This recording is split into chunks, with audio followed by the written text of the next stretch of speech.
Bismillahirrahmanirrahim. Assalamualaikum warahmatullahi wabarakatuh. Selamat sore teman-teman semuanya. Sore hari ini kami akan menyampaikan perkembangan dari penanganan perkara dugaan tindak pidana korupsi berupa suap pengurusan perkara di Mahkamah Agung Republik Indonesia yang sebelumnya juga telah kami umumkan pengembangan dari perkara dimaksud beberapa waktu yang lalu, dan hari ini tadi sudah dilakukan pemeriksaan yang dilanjutkan dengan proses penahanan terhadap tersangka dimaksud. Selengkapnya nanti akan dijelaskan oleh Pak Ketua yang juga hadir sore hari ini, Pak Pelaksana Tugas Deputi Penindakan, dan setelahnya kami persilahkan teman-teman untuk bertanya terkait dengan penanganan perkara ini.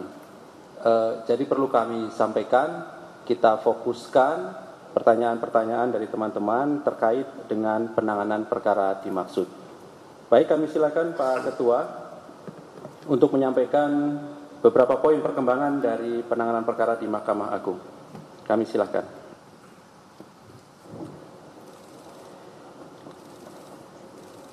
Assalamualaikum warahmatullahi wabarakatuh. Selamat sore, salam sejahtera untuk kita semua. Om Swastiastu, Salam, Namo Buddhaya, Salam Kebajikan. Rekan-rekan media, wartawan, jurnalis yang saya hormati, pada sore hari ini kami akan menyampaikan perkembangan penanganan perkara berupa suap dalam rangka pengurusan perkara di Mahkamah Agung Republik Indonesia. Selengkapnya sebagai berikut. Kita sungguh mengikuti perkembangan penanganan perkara khususnya terkait dengan tindak pidana korupsi berupa suap pengurusan perkara di Mahkamah Agung Republik Indonesia. Dan hari ini sejak tadi pagi jam 10 tentu rekan-rekan sudah mengikuti salah satu tersangka atas nama HH telah dilakukan pemeriksaan oleh KPK. Dan sore hari ini tentu kita akan sampaikan perkembangannya sebagai berikut. Sebagaimana kita ketahui bahwa tindak pidana korupsi berupa suap pengurusan perkara di Mahkamah Agung Republik Indonesia telah kita tetapkan dan umumkan sebanyak 17 orang tersangka sebagai berikut, antara lain pertama SD, Hakim Agung pada Mahkamah Agung; kedua GS, Hakim Agung pada Mahkamah Agung; PN, Hakim Yudisial Panitra Pengganti pada Kamar Pidana Mahkamah Agung Republik Indonesia, dan Asisten Hakim Agung GS. Keempat, EW, Hakim Justisial Panitra Pengganti Mahkamah Agung. 5, ETP, Hakim Justisial Panitra Pengganti Mahkamah Agung. Keenam, RN, PNS Mahkamah Agung. Ketujuh, DY, PNS pada Kepanitraan Mahkamah Agung. 8, MH, PNS pada Kepanitraan Mahkamah Agung. 9, NA, PNS Mahkamah Agung. 10, AB, PNS Mahkamah Agung. 11, TYP, pengacara. 12, ES, pengacara. 13, HT, swasta, debitur koperasi ID. 14, EDKS, swasta, debitur koperasi simpan pinjam ID. Yang ke-15 adalah saudara WH, Ketua Pengurus Yayasan Rumah Sakit SKM Makassar. 16, DTY, Wirasasta, Komisaris Independen PT WB. 17, hari ini saudara tersangka HH, PNS, jabatannya sebelumnya adalah Sekretaris Mahkamah Agung Republik Indonesia. Dalam hal untuk kepentingan penyidikan, maka tim penyidik melakukan penahanan terhadap tersangka H selama 20 hari, mulai tanggal 12 Juli 2023 sampai dengan 31 Juli 2023 di Rumah Tahanan Negara KPK pada Gedung Merah Putih. Adapun konstruksi perkara, tentu rekan-rekan sudah mengikuti semua sejak awal, namun boleh kami sampaikan sebagai berikut. Jabatan Sekretaris Mahkamah Agung RI resmi dijabat oleh AH pada 20 Desember 2020, di mana dengan jabatan tersebut HH memiliki tentu potensi sangat penting memiliki pengaruh yang besar di lingkungan Mahkamah Agung Republik Indonesia. Bermula dari adanya pelaporan pidana dan gugatan perdata di internal kepengurusan koperasi simpan pinjam ID yang diajukan oleh saudara HT selaku Debitur Koperasi Simpan Pinjam ID ke Pengadilan Negeri Semarang. Agar proses hukum selalu dapat dipantau dan kawal, maka HT menunjuk pengacara TYP sebagai salah satu kuasa hukumnya untuk menyelesaikan permasalahan tersebut. Khusus terkait perkara pidana, HT yang merasa belum puas atas putusan tingkat Pengadilan Negeri Semarang yang membebaskan terdakwa BGS. Selanjutnya HT memerintahkan TYP untuk turut mengawal proses upaya hukum di tingkat kasasi yang diajukan oleh jaksa ke Mahkamah Agung Republik Indonesia. Dalam proses kasasi ini, HTT yang telah mengenal baik tersangka DTY kemudian aktif berkomunikasi untuk memastikan bahwa TYP selalu mengawal proses kasasinya di Mahkamah Agung. Selain itu, ada kesepakatan antara HT dan DTY yang berikutnya DTY juga akan turut mengawal proses kasasi dengan adanya pemberian fee memakai sebutan suntikan dana. Dari beberapa komunikasi antara HT dan TYP, terdapat beberapa agenda skenario agar kasasi jaksa dikabulkan dengan menggunakan istilah pengurusan perkara melalui jalur atas dan jalur bawah.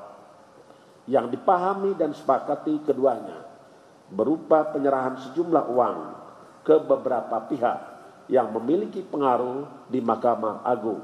Yang satu di antaranya adalah HH selaku Sekretaris Mahkamah Agung.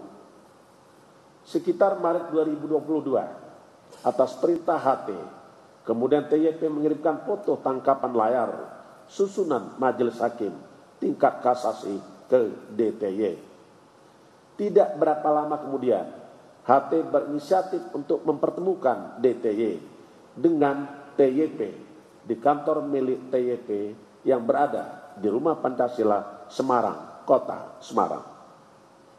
Di pertemuan yang dihadiri langsung oleh HT, DTY, dan TYP, yang mana sebagai bentuk keseriusan DTY untuk mengawal proses kasasi, maka di hadapan HT dan TYP terjalin percakapan telepon antara DTY dan HH dengan meminta HH untuk turut serta mengawal dan mengurus kasasi perkara HT di Mahkamah Agung dengan disertai adanya pemberian sejumlah uang. Dalam komunikasi itu, HH sepakat dan menyetujui untuk turut ambil bagian dalam mengawal dan mengurus kasasi perkara HT. Atas pengawalan dari HH dan DTY, putusan pidana yang diinginkan HT terhadap terdakwa BGS menjadi terbukti sehingga dinyatakan bersalah dan dipidana selama 5 tahun penjara. Sekitar periode Maret 2022 sampai dengan September 2022 terjadi transfer uang melalui rekening bank dari HT pada DTY sebanyak 7 kali dengan jumlah sekitar 11,2 miliar rupiah. Dari uang 11,2 miliar tersebut, DTY kemudian membagikan dan menyerahkan para HH sesuai komitmen yang disepakati keduanya dengan besaran yang diterima HH kurang lebih sekitar 3 miliar rupiah. KPK juga telah melakukan penyitaan beberapa aset berupa unit mobil mewah sebagai barang bukti dalam perkara ini. Tersangka HH disangkakan melanggar pasal 12 huruf A atau pasal 12 huruf B dan atau pasal 11 Undang-Undang Nomor 31 Tahun 99 tentang pemberantasan tindak pidana korupsi, sebagaimana telah diubah dengan Undang-Undang Nomor 20 Tahun 2001 tentang perubahan atas Undang-Undang 31 Tahun 1999 tentang pemberantasan tindak pidana korupsi, yaitu pasal 55 ayat 1 ke 1 KUHP. Saya kira demikian yang ingin kami sampaikan, dan tentu saya kira cukup jelas. Mudah-mudahan bisa memberikan pembelajaran bagi kita semua bahwa KPK tidak pernah berhenti untuk melakukan upaya-upaya membersihkan negeri ini dari praktek-praktek korupsi. Demikian, terima kasih. Saya akhiri. Wassalamualaikum warahmatullahi wabarakatuh. Om Santi Santi Santi Om. Baik, terima kasih Pak Ketua yang sudah menyampaikan perkembangan dari perkara dimaksud. Hari ini melakukan penahanan terhadap Sekretaris Mahkamah Agung, tersangka HH, untuk 20 hari pertama sampai 31 Juli 2023 di rutan KPK pada Gedung Merah Putih KPK. Kami silakan kita fokuskan lebih dahulu. Kita fokuskan pada perkara ini ya. Silakan dari sebelah kanan saya. Silakan Mas Chandra. Oke. Mau nanya pertama, apakah Pak HH ini bisa dibilang seorang makelar kasus di MA, dan apakah kasusnya emang yang dimainin sama dia itu lebih dari satu atau emang udah sering mainin kasus di MA? Terus yang kedua, di persidangan terdakwa dalam kasus ini juga, tadi juga dipaparkan sama Bapak, disebut banyak barang mewah seperti mobil dan properti yang sudah uang suapnya itu berubah jadi seperti itu. Nah, apakah kemungkinan HH ini dijerat dengan pasal pencucian uang? Terus yang ketiga, keterlibatan Windy Idol dalam kasus ini gimana? Apakah sudah mungkin dia dijadikan terlibat dalam kasus ini? Karena kan terakhir disebut bahwa dia mengelola aset yang dibeli sama HH. Terus, mungkin tadi agak kurang jelas, total uang yang diterima HH ini dari 11,2 itu berapa yang diterima ya Pak? Terus apakah yakin cuma DTY doang yang ngasih ke dia atau mungkin ada calo-calo lain yang seperti DTY yang juga minta tolong? Sebentar Mas Habib, kita urut ini ya. Oke, silakan.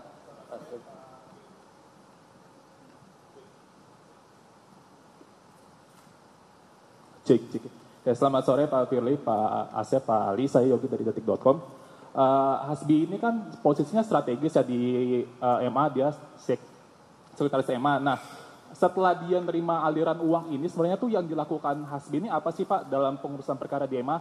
Maksudnya kesaktiannya nih apa nih Pak? Apakah dia ngatur-ngatur, dia bisa milih hakim agung buat tanganan perkara di MA sesuai pesanan atau seperti apa?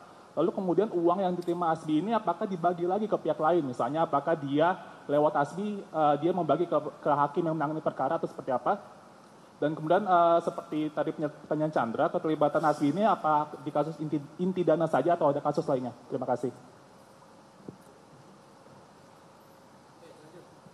Selamat, ya. Oh ya. Makasih, izin Pak Firly. Saya Yogi dari Harian Kompas. Yang pertama, di kasus KSP inti dana ini kan ada 3 perkara ya, ada PK, kemudian kasasi perdata, kasasi pidana. Nah, itu kan ada beberapa hakim agung yang sudah ditahan KPK, tapi ada juga yang sampai sekarang itu kan belum tersentuh ya, seperti Takdir Rahmadi, Nurul, kemudian ada Rahmi dan sebagainya. Juga ada Sri Muro Wahyunito. Nah, itu kelanjutannya seperti apa? Karena dulu kan kalau nggak salah pas masa pandemi itu kan sempat diperiksa juga. Kemudian ini kan Pak Hasbi ini sekretaris MA kedua ya, setelah dulu Nur Hadi juga ditangani oleh KPK. Nah, kalau melihat situasi ini kan seperti ada kekacauan di MA. Nah, bagaimana KPK melihat hal tersebut? Kerusakannya itu ada di mana dan mungkin bisa memberikan solusi untuk mencegah terjadinya korupsi di MA ini. Apalagi kan mengingat jabatan sekretaris ini wewenangnya cukup besar gitu. Terima kasih, Pak. Lanjut. Selamat sore Pak Ketua, Pak Asep, Pak Ali, saya Hedi dari Kumparan. Ini mau memperjelas tadi soal mobil yang disita itu, Pak Ketua. Itu apakah mobil yang sebagai barang bukti itu yang dibelikan itu hasil uang yang diterima dia apa bentuk suap lain gitu, yang soal tadi. Terus yang kedua yang memperjelas soal bagaimana sih peran HH ini dalam mempengaruhi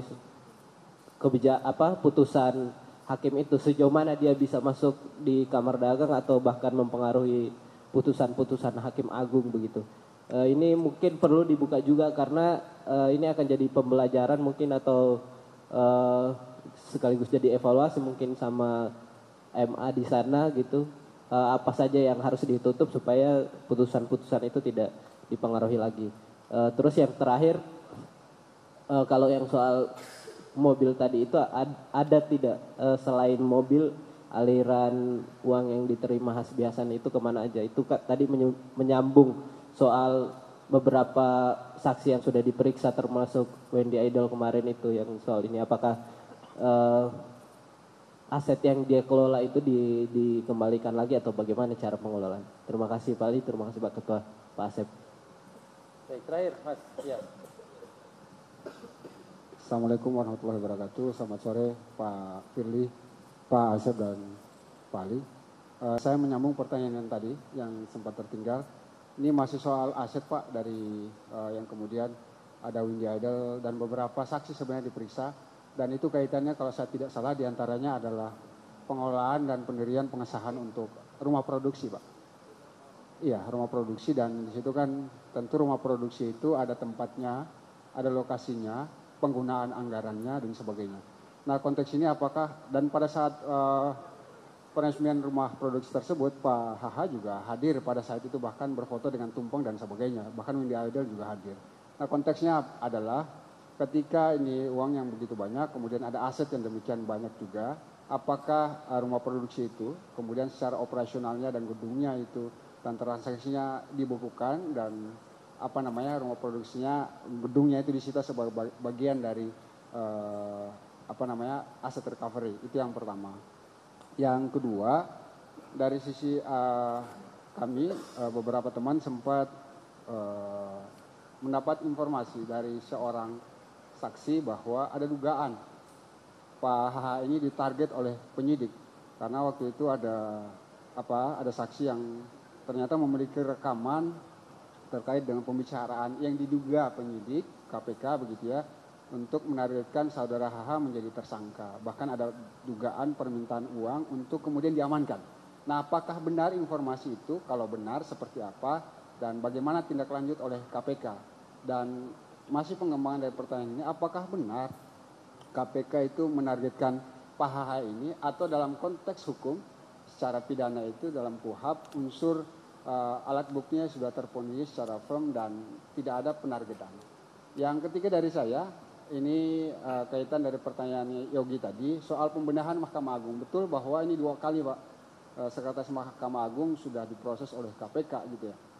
Nah secara sistem berjenjang, dia kan kalau disebut orang kedua secara jabatan untuk di bawahnya ASN pengelolaan dan sebagainya.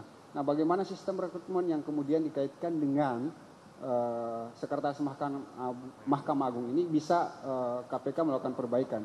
Kalau tidak salah, saya tidak salah, KPK beberapa kali kan ke Mahkamah Agung untuk melakukan perbaikan sistem, rekrutmen hakim dan sebagainya. Nah ini bagaimana kelanjutannya lebih khusus untuk taraf Sekretaris Mahkamah Agung, perbaikan penanganan perkara dan lobi-lobi perkara di Mahkamah Agung. Dari saya terima kasih. Assalamualaikum warahmatullahi wabarakatuh. Cukup ya, saya kira sudah 4 orang mewakili dari semua rekan-rekan yang hadir pada sore hari ini. Baik, kami silakan Pak Ketua. Baik, terima kasih kepada rekan-rekan yang memberikan respon. Tentu ini adalah merupakan kecintaan rekan-rekan kepada KPK. Untuk itu, terus berulang kali kami menyampaikan ucapan terima kasih kepada rekan-rekan media yang selalu mendukung, membersamai, dan teruslah setia dengan KPK. Saya akan coba untuk menyampaikan beberapa respon atas pertanyaan rekan-rekan semua. Yang pertama, apakah ini HH telah sering melakukan perbuatan itu? Tentu ini menjadi penting bagi kita untuk masih perlu kita dalami. Sebagaimana yang pernah kami sampaikan, bahwa untuk mengungkap suatu perkara itu adalah melalui proses penyidikan.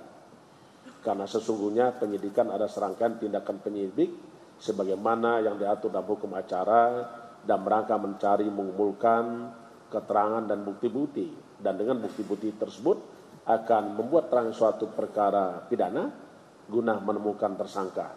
Nah sekarang sudah ketemu tersangkanya, tentu perlu kita kembangkan apa-apa saja yang dilakukan oleh tersangka H ini di dalam praktek-praktek atau ke peran beliau untuk menyampaikan atau terlibat di dalam tindak pidana korupsi berupa pengurusan perkara yang ada di MA. Tentu itu masih perlu didalami oleh rekan-rekan penyidik. Yang pertama. Yang kedua, tentu kami KPK selalu menyertakan tindak pidana pencucian uang di dalam penanganan tindak pidana korupsi. Karena sesungguhnya tentu kita melakukan penanganan terhadap tindak korupsi itu adalah juga harus mengembalikan kerugian negara, dan tentu ini menjadikan efek jerah terhadap para pelaku tindak korupsi. Yang berikutnya, kalau kita melihat beberapa orang yang tadi disebutkan di dalam ada atau tidaknya kaitan dengan saudara H, tersangka H, maka tentu masih ini perlu didalami terkait dengan peran-peran orang-orang tersebut. Saya tidak menyebutkan satu persatu, tetapi pada prinsipnya tidak ada yang tidak akan dimintain keterangan sejauh mana keterlibatan, apakah dia sebagai saksi atau juga masuk sebagai kategori tersangka. Apakah itu dia melakukan atau turut serta melakukan atau membantu melakukan atau juga membantu melakukan. Saya kira itu masih perlu kita dalami. Yang berikutnya, tadi disampaikan juga apakah ada peran AHH terhadap kasus lain. Tentu saya kira tadi sudah saya sampaikan, proses penyidikan yang masih berjalan, tentu kita akan ungkap semua apa saja suatu perbuatan yang dilakukan oleh seorang tersangka. Karena pada prinsipnya unsur-unsur pemidanaan pertama adalah ada orang, ada perbuatan, ada sifat melawan hukum, dan ada juga akibat daripada perbuatan itu sendiri, dan ada juga sifat kesalahan. Tentu itu akan didalami oleh rekan-rekan penyidik. Berikutnya tadi ada pertanyaan bagaimana dengan peran informasi keterlibatan hakim yang lain. Tentu kami ingin sampaikan bahwa seseorang tersangka atau seseorang yang diduga melakukan tindak pidana itu tidak boleh lepas dari kategori, syarat, dan unsur-unsur apa saja yang dimaknai di dalam tersangka. Tentu kita ingat kembali apa itu tersangka. Tersangka adalah seseorang yang karena perbuatannya dan atau keadaannya berdasarkan bukti permulaan cukup patut juga sebagai pelaku tindak pidana. Ini menjadi garisan, dan ini KPK selalu saja bekerja dengan menjunjung tinggi asas-asas pelaksanaan tugas pokok KPK yang di dalam Undang-Undang 2019 diatur di dalam pasal 5, diantaranya proporsionalitas, akuntabel, transparan, demi kepentingan umum, demi kepastian hukum, dan juga demi keadilan, dan tidak lepas dari menjunjung tinggi hak asasi manusia. Saya kira itu yang harus kita dalami, dan kita juga berpedoman terhadap aturan-aturan sebagaimana Undang-Undang Nomor 30 Tahun 2002 di pasal 44 disebutkan apa yang disebut dengan bukti permulaan cukup. Setidaknya harus ada 2 alat bukti permulaan cukup. Kita juga pedomani Undang-Undang 19 atas perubahan Undang-Undang 30 Tahun 2002 dicantumkan dalam pasal 38 bahwa Komisi Pemberantasan Korupsi melakukan penyidikan dan penuntutan berdasarkan hukum acara pidana, kecuali ditentukan lain daripada hukum acara pidana. Jadi itu yang kita pegang. KPK tetap profesional, karena profesional itulah yang akan mengguide kita untuk bekerja sebagaimana ketentuan undang-undang dan peraturan perundang-undangan lainnya. Tadi ada juga dari rekan-rekan kumparan tadi sebut peran AHH untuk mengurus mempengaruhi hakim lain.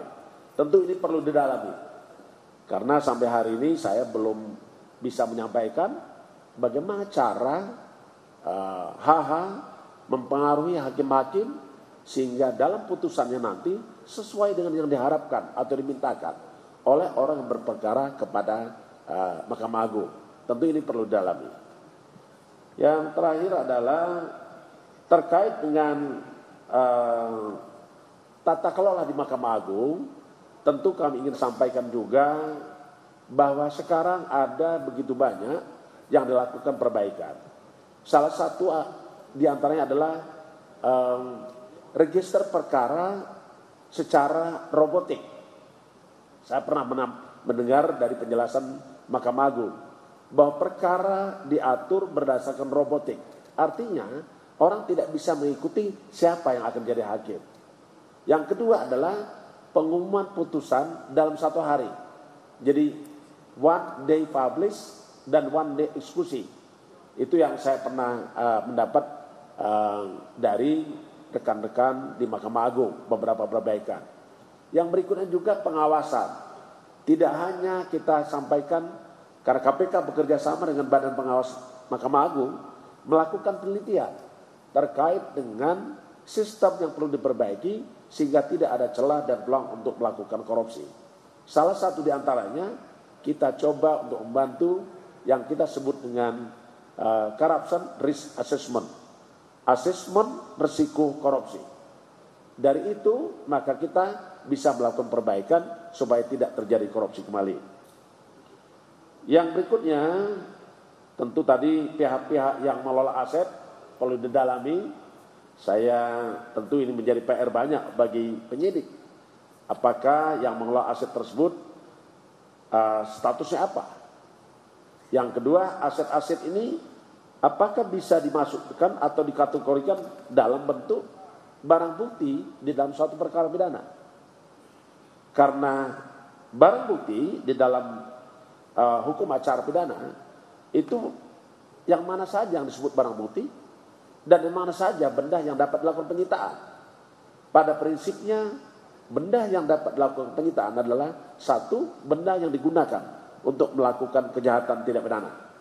Kedua, benda yang merupakan hasil. Yang ketiga, merupakan asal dari kejahatan.